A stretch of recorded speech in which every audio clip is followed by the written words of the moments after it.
Hello students, molecular basis of inheritance chapter number 6 class 12 का चल रहा है, जिसमें हम central dogma of molecular biology के प्रोसेसेस पढ़ रहे हैं।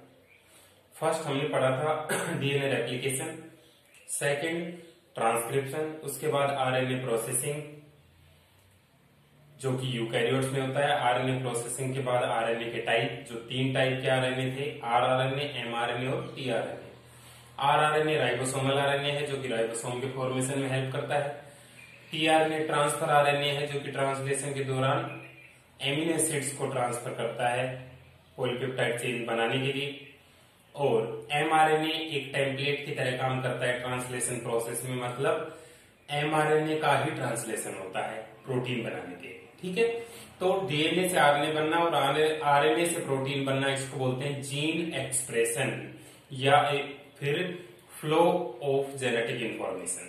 ठीक है, तो जीन एक्सप्रेशन के लिए 2 प्रोसेसेस हैं, आप पेज के टॉप पर लिख सकते हैं। Gene expression is equal to transcription plus translation. कोई जीन अपने आप को एक्सप्रेस करेगी तो उसको 2 फिनोमेना करना पड़ेंगे, ट्रांसक्रिप्शन जिससे आरएनए बने और ट्रांसलेशन जिसमें आरएनए से प्रोटीन बने।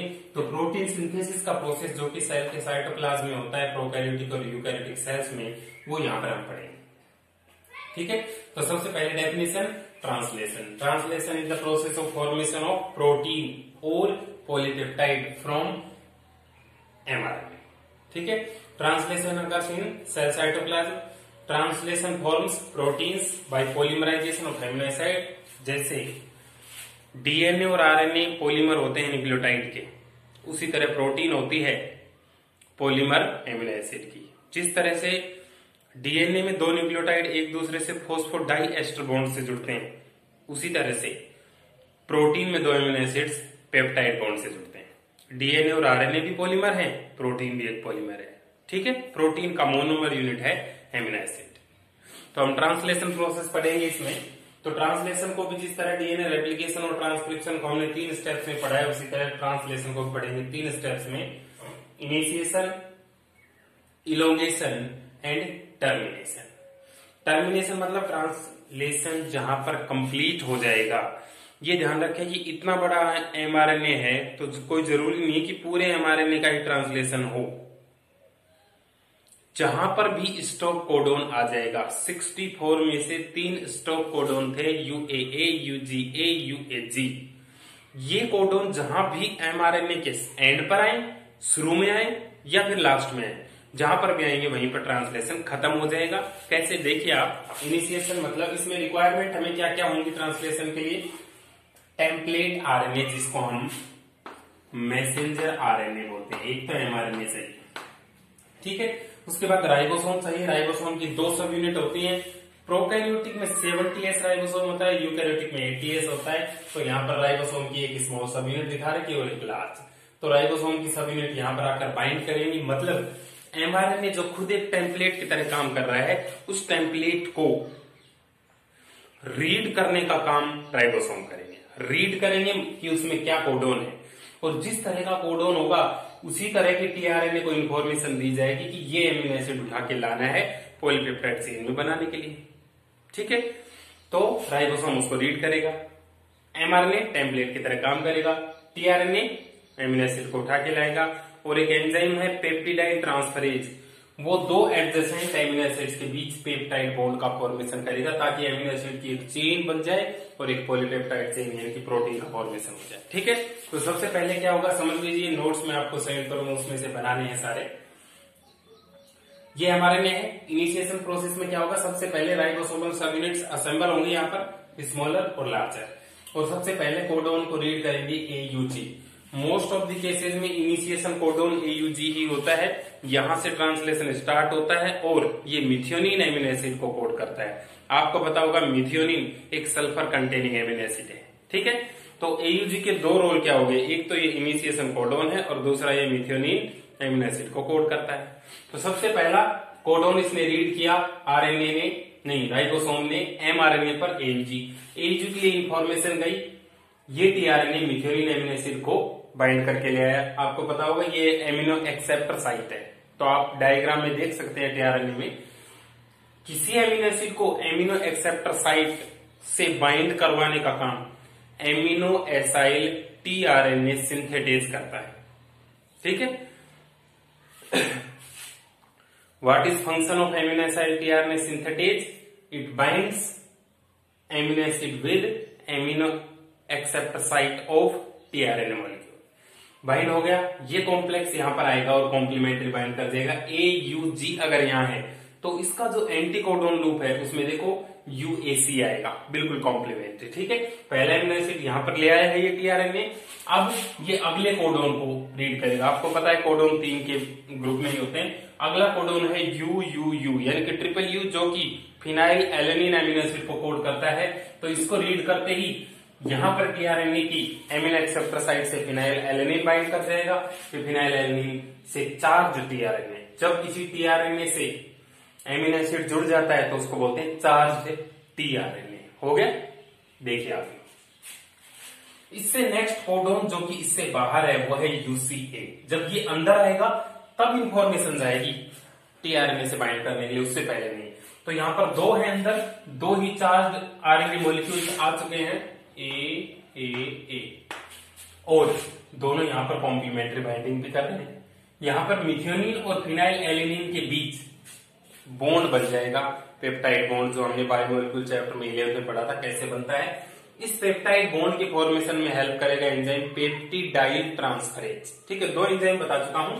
एक तो एमिनो एसिड की amino acceptor site of tRNA से बाइंड करने के लिए एमिनो एसाइल टीआरएनए सिंथेटेज, और दूसरा दो एमिनो एसिड्स के बीच पेप्टाइड बॉन्ड बनाने के लिए पेप्टिडाइल ट्रांसफरेज।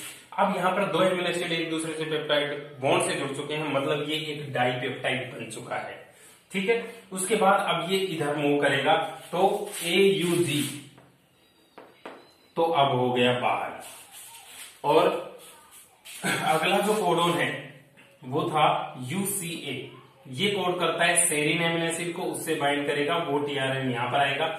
मतलब ये राइबोसोम जब राइट की तरफ शिफ्ट होगा तो AUG बाहर हो जाएगा, तो वो टीआरएनए भी अनचार्ज होकर, अनचार्ज मतलब मिथ्योनिन को तो यहीं छोड़ दिया और टीआरएनए भी बाहर हो गया। मिथ्योनिन इस फिनाइल एलेनिन से जुड़ा हुआ रह गया और ये टीआरएनए इसको छोड़कर चला गया। ठीक है, अब नया आ चुका है सेरीन एमिनो एसिड, इसने इससे पेप्टाइड बॉन्ड बना लिया। अब बन चुके हैं 3 एमिनो एसिड के प्रोटीन, जिसको हम ट्राइपेप्टाइड बोलते हैं। ओके, फिर से अब ये आगे बढ़ेगा, आगे बढ़ेगा तो देखो कोडोन आ रहा है UAG। UAG एक स्टॉप कोडोन है। स्टॉप कोडोन मतलब वो कोडोन जो किसी भी एमिनो एसिड को कोड नहीं करता। जैसे ही स्टॉप कोडोन आ जाएगा ट्रांसलेशन का टर्मिनेशन हो जाएगा, मतलब खत्म हो जाएगा। और देखो 3 एमिनो एसिड की प्रोटीन बन गई, जिसका लेफ्ट में होता है एन टर्मिनल, क्योंकि एमिनो ग्रुप लेफ्ट में होता है, और C terminal carboxyl group right में होता है। ये एक प्रोटीन बन गई, ये आरएनए क्योंकि बच गया हमारे पास, और राइबोसोम से इसको छोड़कर अलग हो जाए। ठीक है, तो राइबोसोम कॉम्प्लीमेंट्री, जो राइबोसोम है वो कोडोन को रीड करेगा, उसी हिसाब से आरएनए ट्रांसफर करेगा नए एमिनो एसिड को, और एक लंबी पॉलीपेप्टाइड चेन का फॉर्मेशन हो जाएगा। यहाँ पर मैंने 3 का एग्जांपल दिया। एक प्रोटीन के अंदर हजारों एमिनो एसिड हो सकती है, इतनी लंबी भी होती है प्रोटीन। ठीक है, समझ गए होंगे आप कि किस तरह से ये प्रोसेस चलता है। बस आरएनए इस पे राइट साइड में जाता जाएगा और पॉलीपेप्टाइड चेन लेफ्ट साइड में निकलती जाएगी, नए नए टीआरएनए कॉम्प्लीमेंट्री बाइंड करते जाएंगे। ठीक है, डायग्राम और नोट्स आपको बनाने हैं जो मैं सेंड करूंगा। ट्रांसलेशन प्रोसेस में 2 एंजाइम मैंने बताया आपको, amino acyl tRNA synthetase binds amino acid with amino acceptor site of tRNA and peptidyl transferase enzyme which binds 2 amino acids bye peptide bond. ठीक है, तो अच्छे से समझे इसको कि कहां से क्या हो रहा है। एक बार प्रोसेस को देखिए, समझ ले अच्छे से, फिर नोट्स बनाने में कोई दिक्कत नहीं है। देखें,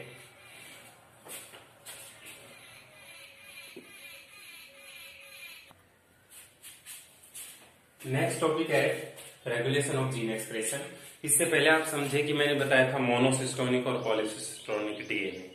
ऐसा डीएनए जिसमें एक प्रोमोटर से एक ही आरएनए मॉलिक्यूल का जिसमें एक प्रोमोटर से एक ही जीन का ट्रांसक्रिप्शन हो, वो तो होता है मोनोसिस्टोनिक, और ये यूकैरियोटिक ऑर्गेनिजम्स में होता है।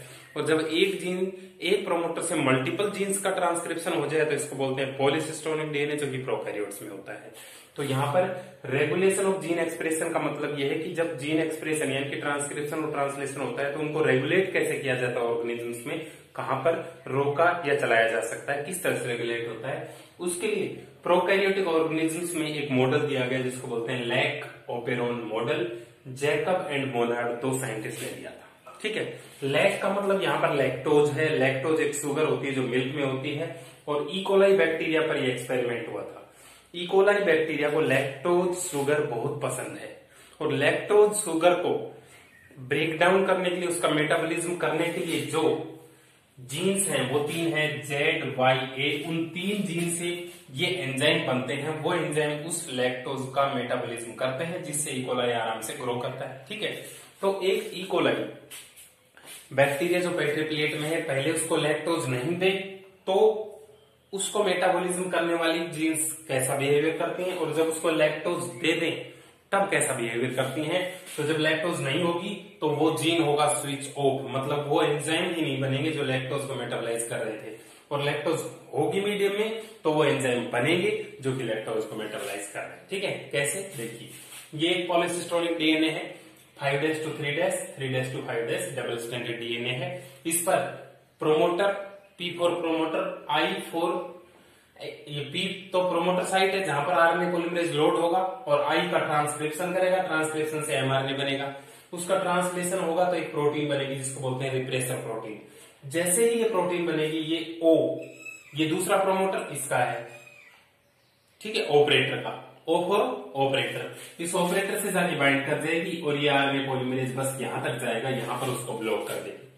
इसका मतलब ZYA 3 जीन है लगातार, इन तीनों को मिलाकर बोलते हैं स्ट्रक्चरल जीन। इनका ना ट्रांसक्रिप्शन होगा ना ट्रांसलेशन होगा।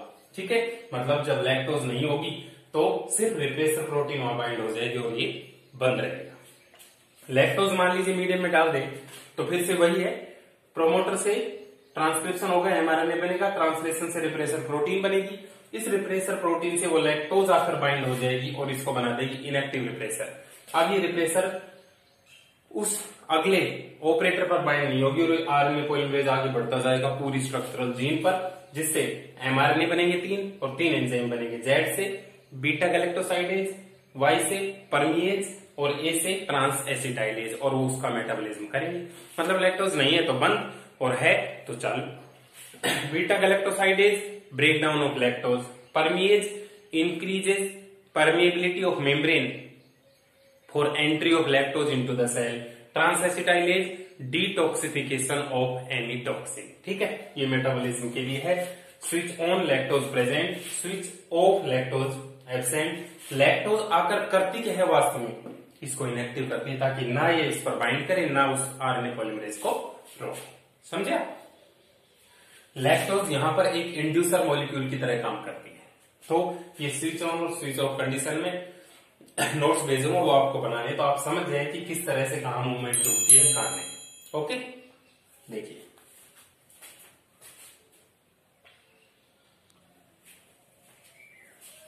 समझ में आया होगा सभी को। तो ट्रांसलेशन और लैक ओपेरोन मॉडल अच्छे से समझें। दोनों ही 5-5 नंबर के क्वेश्चन जो बोर्ड में कई बार पूछे गए हैं, आते भी हैं, तो इसी तरह आपको डायग्राम बनाने हैं। दोनों स्विच ऑन और स्विच ऑफ कंडीशन आप अच्छे से याद रखें। एक क्वेश्चन पहले पूछा गया है कि परमिएज की बहुत small quantities E coli bacteria में, उस मीडियम में प्रेजेंट ई कोलाई बैक्टीरिया में हमेशा रहनी ही चाहिए। क्यों?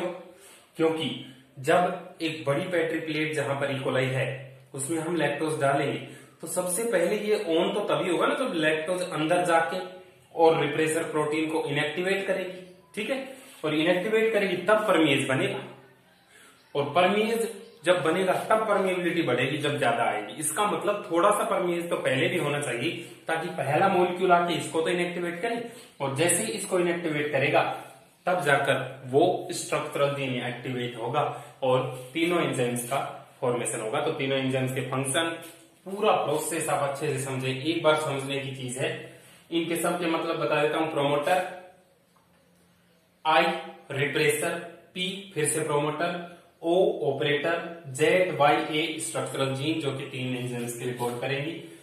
इस जीन के लिए ये प्रमोटर हो गया और बाकी सब के लिए एक ही प्रमोटर है, इसीलिए तो इसको हम पॉलीसिस्टोनिक डीएनए बोलते हैं, जिसमें मल्टीपल जीन्स के लिए सिंगल प्रमोटर प्रेजेंट। ठीक है, ये मैंने आरएनए पॉलीमरेज दिखाया है, तो आप सभी को समझ में आ गया होगा। ठीक है, अच्छे से नोट्स बनाए, अच्छे से समझे इसको, बहुत इंपॉर्टेंट टॉपिक्स हैं।